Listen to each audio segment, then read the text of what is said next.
Welcome to the Not On My Watch podcast, where real-life issues facing the family and the church are addressed with bold and uncompromising truth. It's time to reject the mediocrity of the day, live courageously in the face of danger, and declare, Not On My Watch. Here are your hosts, Jeff and Rochelle Ferguson.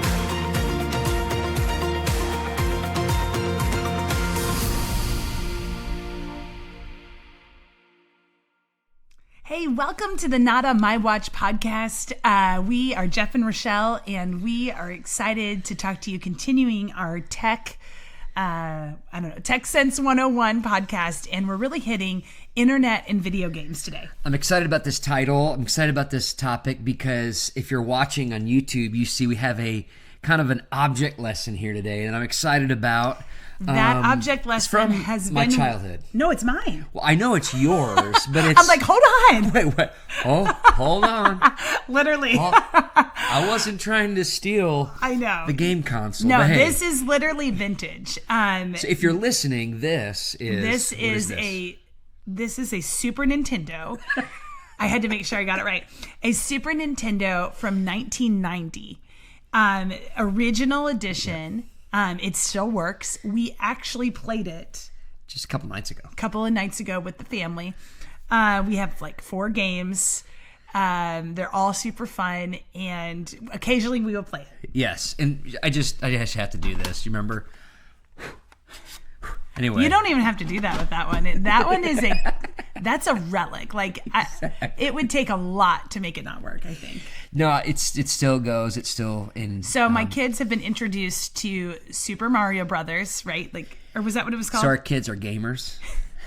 Is that what you're saying? Let's just say I smoke them on all this. They're like, "Mom, how are you so good?" So you are the gamer. Absolutely. They're yes, like, I guess I'm a gamer. So they're like, "How are you so good at Super Mario Brothers?" I'm like, welcome to my childhood. Like, I played this. And so, anyways, that is not what this podcast is about. But as we talk about internet and video games, the point is, so the age we grew up, that sounds so, in the age we grew up, when we grew up. The era, things are way different now. Yeah, so when we're talking about video games, we're not talking about the old school Super Nintendo or Atari Donkey Kong. Yes, I remember we had that too. I love that game. Yeah. Anyway. So what we're talking about today and why we've connected it with internet is because that's what video games are today. Mm-hmm. Video games used to be analog. Like this one, you still have to like hook into the back of the TV and make sure you're on the right channel. There is no internet connection. No, there is no internet. You are playing, and there are 2 controllers. You can play with 2 people. And we play that occasionally when our kids say, "Hey, let's bring out the old school fun." So, anyways, but that is not what happens today. Yes. When we're talking about video games, I would say, vast majority, like 99% of time when people are saying, "Hey, I was gaming," that means they're on a video game device or the internet or a computer or, it can be a system like this. There's a lot of different ways that happens, but they're connected to the internet. Yeah. And so they're playing with people all around the world. Yeah. So the internet's connecting. And why this is such a vital episode, because you may say, so are you against video games? Again, I just think we should reiterate, we're not separatists. We have technology. But we're not against video games, but it's so important. The point of this episode is to educate every influencer of the next generation, parent, grandparent, leader, whatever. Student yourself. About the world of the internet, the world of video games, and then to talk about how to train and instruct our children or those we have influence over. Train and instruct them. And to do that, we need to know the world we're living in now, not the world that we were living in. Yes, so the days of Super Nintendo are over. And so what are some things that we need to know about today? So here's just some stats. 97% of homes in America have the internet. Mm-hmm. So really, we're at a place where it's a rarity for a home not to have the internet. That is different than when we grew up. It was like, what? You have the internet? And then it took forever to Yeah, get because on it's the like, internet. yeah, like all the things. And then you had to connect, and then if somebody picked up the phone line, it was over. Like, you were disconnected. And then you'd be like, who picked up the phone? I was looking, I was like, so. I was on AOL Instant Messenger. Sorry. I feel like we should never bring that up. Okay. So anyways, that's what it used to be like, but that's not how it is. So this is an issue. I mean, it's not a bad issue. I mean, we're using the internet all the time at our house, but it's just a reality. We've got to know it. The number one platform currently. Now, if you watch this podcast outside of the year 2024, this might be wrong. Like, so if you're listening in 2025, maybe it's wrong. But as of 2024, the number one platform used by 3 to 17-year-olds is YouTube. Which, if you're watching the Not On My Watch podcast, I want to thank you for tuning in. But anyway. On YouTube. Please subscribe. Okay. That was a shameless plug. Okay. 9 in 10 kids play online video games. Yeah. Wow. So again. 9 in 10 kids. So this is just a few. This is like an appropriate podcast to listen to, because most likely your child, your friends, your grandchild is somehow being affected by this, at least a little bit. And I think this next one is big. 50% of 15 to 17-year-olds say, again, they're on the internet constantly throughout the day.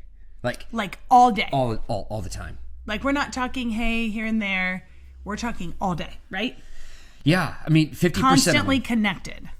And so we live in a constantly connected society with everything. So again, phones, tablets, video games. Again, it's not a kind of a closed system where it's just you and the TV. It's you and somebody all over the world. And Bob from Newark. And who knows? If you're Bob from Newark, we like you. Well. We don't know you. We don't know you. Maybe we'll find out, right? Okay, email us. Okay, yeah. So what? Like, why does this matter?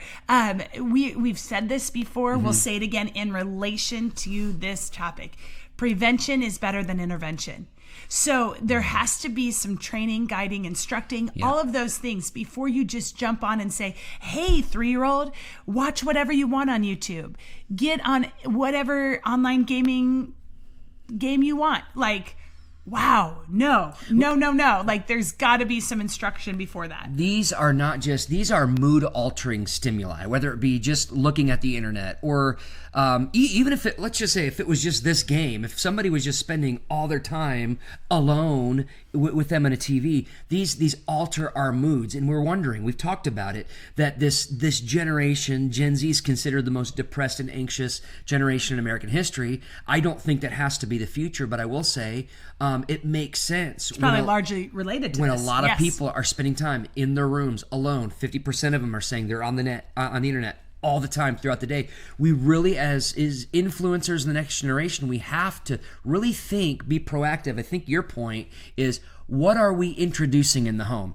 And then be careful how we introduce it. Be careful when we introduce it. What are how are we instructing? I think that's, we can never overlook that. Well, and we even played, this is not the only game system we have. We also have an old school Wii, and you can bowl on it like as a family, or I don't know. I think you can play tennis. We don't really do that one. We do the Mario Kart though. Oh, I love that game. I'm not very good, but I love that game. I also school my kids in this, so I don't know. Have you beat me yet? I don't want to admit to affirm or deny on the podcast. I can't remember. Anyways, you probably have, but so we just kind of have a little friendly competition. Yep. But on the Wii, like, we played it the other day with our kids. They wanted to get both of these game systems out. And after a little bit of time, my kids were like, "This is hurting my eyes. I think I'm done." I'm like, "Really? I could go for it." No, I'm just getting warmed up. I know. You came too close last time, and like we said, we're not separatists. No, but we think about, what does it do to your mood? Yeah. Literally, like, what does it even do to your eyes? Think about the strain. My kids were like, "We're done. We've had enough of this." But you have to set some limits prior to getting to the place where it's like, oh wow, we've got to pull back. Now, yes, are we at a place where we can't pull back? You know, if you're hearing me and you're like, man, my kid's on gaming a lot and I feel the need to pull back. Oh, but they said we could. No, go ahead, like do it. But what we're talking to is, especially parents of younger kids right now, it is better to ease into things than to jump full force in and then have to pull back. And let me say something too here. It doesn't matter what you do if you're not modeling the right behavior that you want to see. So if you're an adult and you're locking yourself in a room and you're just alone in the world of gaming for hours, you're not going to get anything different than that. And so I think it comes back to, this is anything in parenting. This is going to come back to what we model. We can't control others, but we can control how we function in a given situation. So we can't be lost in technology. We have to steward it well and model it well. Right. So intervention better than prevention. Yes. Now, number 2 here, we're going to talk about these are some games or platforms that you should be aware of right now. Again, if you are watching this podcast, I don't even know, maybe later in 2024, 2025, I don't know. Things like this change so much that the information we're going to share right now may become outdated. But as of February 2024, this is what's going on. Yes. So the number one game on the internet right now is Minecraft. If you just Googled right now, like if you said, what is the number one online video game? Minecraft. Yeah. And even I had to ask you, like, what... As we were getting ready for this, like, what is this? Isn't this game that I play? I was like, no, Jeff, this is no. Sorry. He's on the struggle bus. No, I'm just kidding. Like, we're not, we had to research this. Yeah. So this is where the research-based value, our core value of research-based comes in. Because we don't know these from firsthand experience. Yeah. Everything, we're going to label 4 things. We are not playing any of these 4. Our kids don't play any of these 4. We don't know about them except for the fact that we did the research for you. So Minecraft, it's closely related to Fortnite. So I'm going to bring that in. Yes. Fortnite. If you look up some details about Fortnite, this is all the rage with especially younger kids. And you could sit there and say, what's the big deal? Well, first of all, there's killing and stuff involved with that, but okay, here's a big thing. This game, if you look at the creators of it, what they did, they rigged it, and this is well known, well documented. Show notes, check it out. Yes. It is well documented that they rigged the game so that most of the time you almost win, but you don't. Okay, so big deal, right? Like, well, that's me all the time in Mario, right? It's a huge deal because it's like this. Yes. This addiction that starts happening. That's right. It's like fueling this. It's literally like people manipulating kids to become addicted to something. We should be super alarmed by this. Absolutely. This is not like, oh, cute. Like they just want to keep playing. It's literally geared to be short 20-minute segments where you feel like you're going to win, but then you almost don't. Or you don't. Like you almost win, but you don't. And then it's like, oh, I got to do it one more time. Really, it almost sounds like grooming for gambling. Oh, no. Like the people who did the casinos said this. Like, this is the same. Wow. I don't know if like technology, but like the same algorithm, the same whatever. You know the word I'm trying to use. I just can't think of it right now. You said this. We were preparing for this podcast. You said it's kind of like that claw game at the arcade, where you like put money in and you're just not going to win, and you keep spending money hoping that you're going to get that massive stuffed animal, but it never works out. Okay, 2 stories real quick. You and I like did this. I don't even remember what we were going for, but it was something good. It wasn't just like a stuffed animal. Like I think it was something that was like, oh wow, why is that in that claw machine? It was in there because nobody could get it. But I thought I could get it. I remember I think I don't even remember if we had kids yet or if we had one small kid. We're like, be quiet. Like we kept stop, get away. We kept like one more dollar.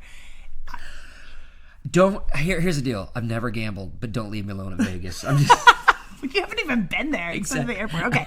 All right. So there. Second story about the claw game. Like we went to a pizza place one time and where we used to live. And literally I was like, my oldest daughter was like, this is when she was younger. I want one of those things. And I was like, oh, you never win, so then I put $1 in. I get 3 in the claw. This has never happened. I'm like, how do you win 3 things in one try? I've never done that. So anyways, that probably doesn't. Rush. Dopamine I know, okay. So that's what these games are intended to do. Yeah. This is manipulating to kids. And they're learning this addictive behavior. Okay, Roblox.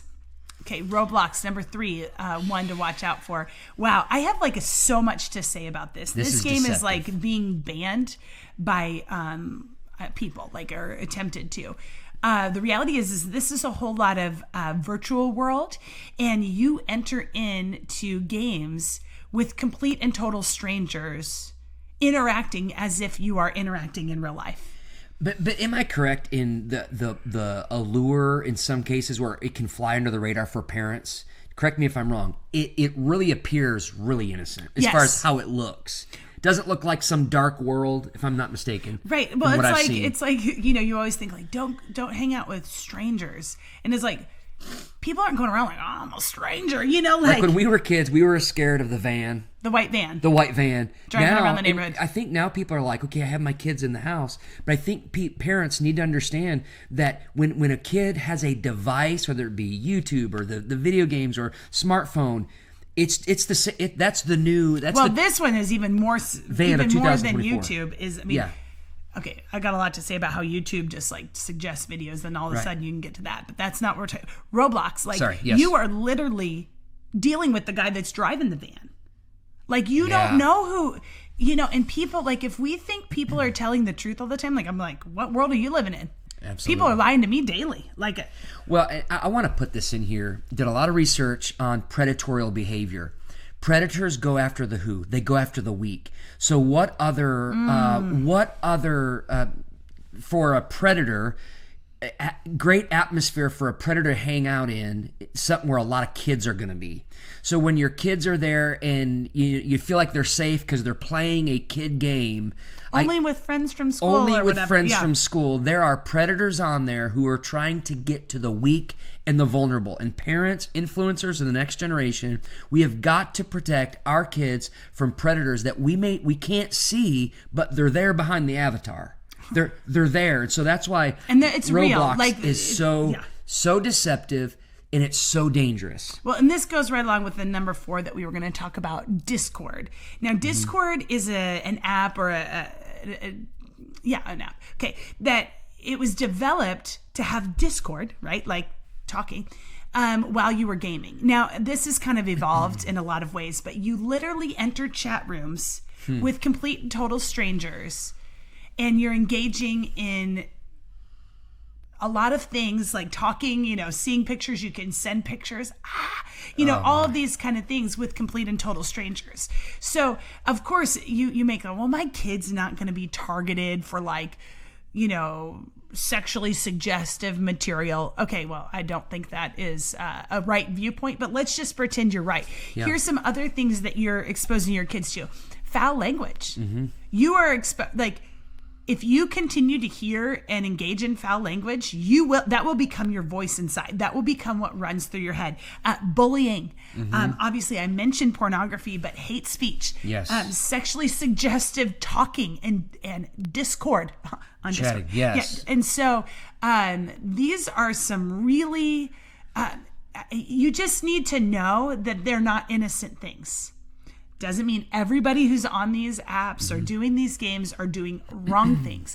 But what it does mean is you've got to understand that there are people out there who are doing wrong things, and they want to bring your kids, your people, the people you care about, yourself, into that realm. And so we have to remain vigilant over what's coming through the airwaves with the internet. Literally, what's coming through when it looks like our kids are engaged in a game. Could it be harmless? Okay. Maybe but is there something to that? I think what we need to do is we need to be researchers. And honestly, there's no replacement for vigilance. We said this last time. There's internet filters aren't going to protect our kids. We need to protect our kids and just know what our kids are engaged in. What are they playing? Who are they playing with? I think it's not a problem to ask them, who are you playing with?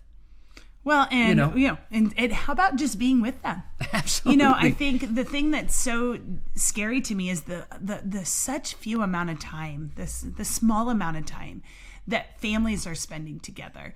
So, we talked about video games. Our family did this the other day. We were all playing together. I mean, it's a 2-player game. Like, we only have 2 controllers, but we would take turns, or we were in the same room. So, anytime you go off into isolation, I think it's really scary. Now, did I say solitude is bad? No. Isolation is bad. And so those are totally 2 different things. Also, I just want to mention this, even I know we're about ready to wrap up, but just talking about role-playing games. These are some really scary things. This can happen on Roblox. This can happen where you start playing role-playing on the internet and then it comes out into real life where people pretend to be different people for the weekend. And if you're sitting there going, what? It's true. These are like meetups. You have people literally engaging in virtual sex with other people and things such as this. You sit here and you go, what world is this? That's how I feel. But it's important to know because there are people out there that are wanting to introduce your kids to these things. Well, can I just say, a year ago, I think I heard somebody mention what you just said, virtual sex. I don't want to say that again. But, Move on. And I literally, I almost scoffed at that, laughed at that, and like, come on. Well, some of our listeners may be in that same spot that you were in. I remember when I first heard it going, that's the most ridiculous thing I've ever heard in my life. What I'm coming to hear as I read and research and am aware of what's out there is this is an actually increasing phenomenon that's actually real. Yep. Like with AI technology and right. all these things that no longer can we scoff at this because it's actually happening. The more the virtual reality thing is getting bigger and bigger and bigger, we have to be aware of more things that I've heard that I don't even want to talk about, but that are like incomprehensible. Right. And so, and they're all disguised under the video games, all disguised through the internet. Internet can be a great place, but I would suggest go back to our kids, our children. They need protectors. They need protectors, and they also need analog play. They need to play with things that don't have screens and things like that. They just need to play outside. And I know, like, oh my goodness, that's so 1985. But they literally. That's so important in, I would say, in the development of kids. Absolutely. And so social development. Yeah, I mean, what you said is huge. And we're talking about this, and again, we said it several times. This may be outdated in 2025. Some of the stuff that we were talking about, but the principles remain the same. Yes. AI is going to change the world. It is. It's going to change the very way that people interact together. And I would have laughed at that a few years ago. Oh, yeah. But it is true. And so you're going to have to stay vigilant, stay connected here on the Not On My Watch podcast, because we will stay on top of it and let you know about things. But until then, we'll see you next time. We will see you next time right here on the Not On My Watch podcast. Thank you for joining us on this episode of the Not On My Watch podcast. You are a watchman for this time and hour. Don't forget to subscribe and rate this podcast wherever you listen. If you haven't already, head on over to our website, www.notonmywatch.co, for more resources from Jeff and Rochelle. Thank you for joining us. We will see you next time on the next episode. But until then, keep watchful.